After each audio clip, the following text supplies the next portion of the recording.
people feel like I don't like. I haven't had issues with Puff. I don't like him like that. Like I don't like things that he would do and make me uncomfortable. So speaking of with Diageo, this is grape vodka as well. Cause you a rich. Is it grape? No. Puffs is not even vodka. It's grapes. No, I'm just saying to you, look. Yo, say Jackson like that's why you get invited to Puff Party. No reason. Listen. I feel uncomfortable around Puff, he says. He debunks S-Rock Smith with a single jab. Then he smirks at things that just reinforce the gossip. Tonight, we're playing out the Mogul conflict of the 1950s. How the vodka war was turned upside down. Where the hostility started. How a lawyer's declaration made everything clear. And why the jokes seemed like commercial ploys. Hurried tea. We are getting close to the SR versus effing receipts. He doesn't take things seriously. He says it plainly. A line with Puff is also available. It's merely an emotion, not a Twitter dispute or a fake issue. Even though I haven't had any issues with Puff, people make the assumption that I'm unlikable. Hate him like that. When he does anything well, for instance, I don't enjoy it. Things make me anxious. The performance of such delivery is lacking in that respect. The absence of yelling creates a barrier. He traces it back, and you realize it's not about a single headline. The intersection of their lanes and the movement of energy from work to recreation are the factors at play. I came from the same place as Puffy. He doesn't elaborate on the explanation. He does not look at the money till the time has passed. Because of this, you can tell that this isn't fan gossip. We call it business mechanics. In another interview, the audience erupts, exclaiming, "I thought Sack was Diddy's." He corrects the audience in a tone that is boring and almost bored. But he doesn't boast or panic. Yeah, I thought Ciroc was Diddy's. Yeah, same here. Well, he was getting paid a lot of money, babe. Like that, a lot of. This struggle, perception is currency. Therefore, that is important. The sense of ownership that the general public possesses is one type of power. If reality involves a partnership with the massive, the game and leverage are different. You can't expect 50 to produce dirt. He's not behaving like a monk in the temple of purity. He's teasing the brand story in addition to watching the balloon burst. His cheeky grin frames the riff's dwelling. It's both personal and professional. Occasionally, the optics produce a heat, a joke, an offer, or a flyer that is more powerful than a caption. The Breakfast Club line about the parties works so well because he still doesn't cooperate even though he seems to understand the humor. Just letting you know, that's why you were invited to the Puff Party. Studying. Take careful note. Chapter 1 provides the framework. Give a puff. A practical assessment of the S-ray concept is the second. In the third, the quips are used during a public character dance as weapons instead of decorations. We will receive. He then makes a mocking and sarcastic allusion to the receipts, implying that the brand disagreement began as a fight in the playground and progressed to a quarterly report. Within 30 seconds, the vodka debate goes from hearsay to receipts. It's not Cirque. The audience is aware of what he is serving, and Rock Boys are more knowledgeable as a result. When the mics are on and the bottles are visible, he doesn't hold back. Differentiating between business and trolling is difficult. All the moves are the same. He uses a light, almost humorous tone while making his argument. We have no environment here. That 2-second laugh isn't just a paragraph. A lawsuit brief is not what this is. This check is a VOG. He then pulls the knife, not with an essay, with a shift in association that is visible to everyone in the room. There are no longer any Rock Boys. They are after you. You are not being read a contract by him. What he is doing is changing the tagline. The battle of branding includes everything from jokes to subtitles to what you put on camera. He goes into much detail on the optics in a later series. Boys no more. They said we bring in strictly effing vodka. It's petty in the way that is only possible with successful branding. It is not a difficult language. There is no need for them to exist. The room is conscious of different opinions. The crowd knows what switches are. Additionally, Puff is clutching the grapes while disclosing the second bottle's secret. It's a joke and a lesson in business. As well? Cause you a rich. No. Puffs is not even vodka. It's now included in the final edit. And he was getting paid well. An enormous sum of money. It gets clearer. Puff is a real powerhouse. The 50s point is the power it generates. The type of fabric that can be needled if you know where the seams are. I thought Ciroc was Diddy's. Yeah, same here. Well, he was getting paid a lot of money, babe. Like that, a lot of. This chapter is excellent because it stays true to its concept. He does more than give lectures. He's behaving like an idiot. And the clowning serves to convey the message. This is not an S-ray. Sack boys, no. Effing fiercely. Even in the absence of a news release, you were aware of the situation. You required a laugh in addition to a logo. The fun stops when the lawyers show up, though. It will take him a few minutes to come up with a sentence. A lawyer wrote the point at which public relations turned into open warfare, according to him. He does more than just put a brand on it. A character gets a needle from him. The enigmatic velvet rope, the mogul persona, and the parties that disseminate rumors faster than press releases. He puts pressure on it. However, see how he pushes. The room lets him say the wild part. He then walks it back, controlling the tone. Now, Fifth, when you continuously call Puff gay, does that affect your relationships in Hollywood? I don't call. This exchange is classic. The host packs the planet with fuel. He agrees to the challenge. His right to a designation that takes focus away from legal cases will be denied. He'll confine it to fun and discomfort only. It was the same worry he had previously expressed. Not prudishness, but positioning. Make sure the humor is the message and that the lawyers can't understand the jokes. The stage after that is the theater. The topic is consistently well liked, which is explained by the table's information on that same run. Funny, memorable, and ideal for memes. Regardless of your opinion, it was created for the period. All now left under leadership of Puffy Daddy. Report to the Because of words like those, perception advances faster than facts. Condensing one exceptional moment into 100 captions transforms a mogul competition into a cultural clash. He can participate without yelling. He just has to choose the moments that other people will watch. His ego play is nuanced in this sense. Comedies should be used as scalpels rather than sledgehammers. The cost of a public charge that sounds like a message is higher than that of a public jab that seems like a joke. Keeping the base entertained while attacking the competitor's aura is the ideal strategy if the scoreboard is employed as the base. The ability to laugh is not an escape. This strategy has already shown promise. He always brings the conversation back to the initial topic, as you can see. Despite the audience's demands for scandal and the overwhelming sensation of ownership, he still pricks the room with a 6-word fact. After ensuring that the bottle battles don't sound like blood feuds, he returns it to distribution. His goal is not to win an HR lecture. The public's impression of the real authority is being influenced by him. This is a risky strategy, of course. Playing too close to the line might make the optics work against you. This keeps him in control of the words. Give the host permission to skate toward the cliff. Depending on how serious the panel gets, he can change his tone, shrug, or say something more quiet. The results are the same. Rather than delivering a statement that will be on the docket of a court, he uses a video clip to illustrate his point that the other side is more image than substance. The following equipment is assembled as a result. In situations where jokes are not enough, statements are made. He hears a tone shift when lawyers are required to write paragraphs on damage to a brand. Despite the absence of the letterhead, he can still identify the writer. One can tell how someone will respond to this by the statement's promise and the hostile tone used. That's not a PR buffer. That is a courtroom public relations ploy. In the next section, he explains that exact moment. The lawyer found out that the mogul dispute had shifted from the party to the courts based on his written declaration and the justifications for it. He is able to identify when the language is getting harder. Due to his lack of desire for drama, tone is data. Conflicts are mediated by publicists. Attorneys polish them.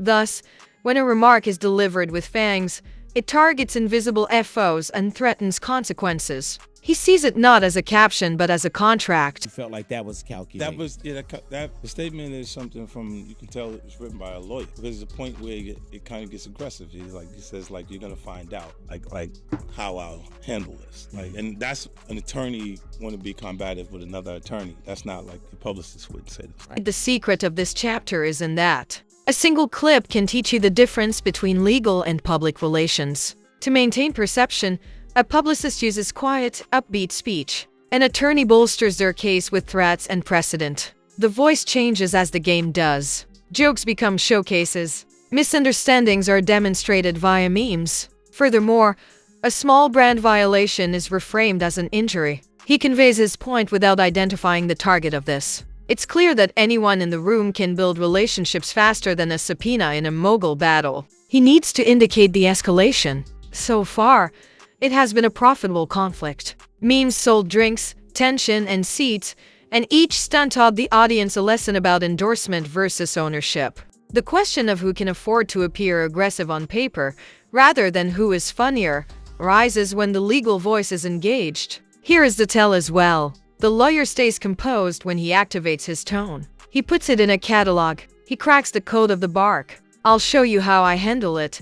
And he doesn't give a shit. How did it move? Has he moved his base somewhere? Does that make him less skeptical? Was this a factor in the market? If the response is negative, the legal letter is just another relic. The performance goes on. The scoreboard has not changed. He understands the heightened risks as well. Legal language elicits legal reactions. It could frost sponsors, stop collaborations, and turn any statement into a deposition. This causes his approach to bend without breaking. Getting back to the bigger picture, maintaining the humor, being fact-ready, and discrediting the opposition while still coming across as helpful. He favors marketing stunts over court battles in this billionaire war because they convert attention into sales. If you can make them laugh and find out that grape is their favorite bottle, you've just reinvented the brand narrative for nothing. If you can move the seats in a club such that all the rum is pouring under a different label, you've turned inventory into messaging.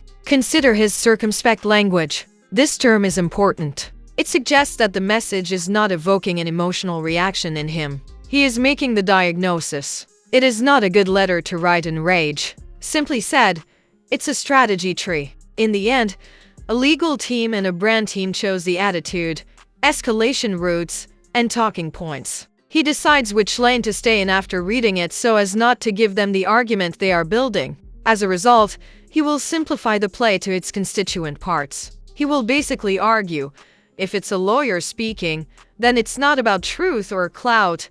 It has to do with leverage, and leverage is negotiated rather than wielded. His performance will continue as long as leverage keeps converting. Interviews, stages, and product moments. It may appear like a loud message on paper. He will be heard more clearly in the key room. For readers who have been exposed to headlines for years, this is the twist. Those who are more composed are typically seen as more reliable. Sometimes a joke told with a smirk and a letter written with a frown win the middle ground. In the mogul lane, it's all about winning the center. There are casual purchasers. By speaking in a human voice and making his gestures clear, he appeals to people even when the resistance appears technical and possibly dangerous. We then go over the power struggles, the pranks that turn from jokes to market share, and why trolling was often a profitable business strategy with a quarterly impact in the 1950s. He challenges more than just the facts about brands. He has a way of bending.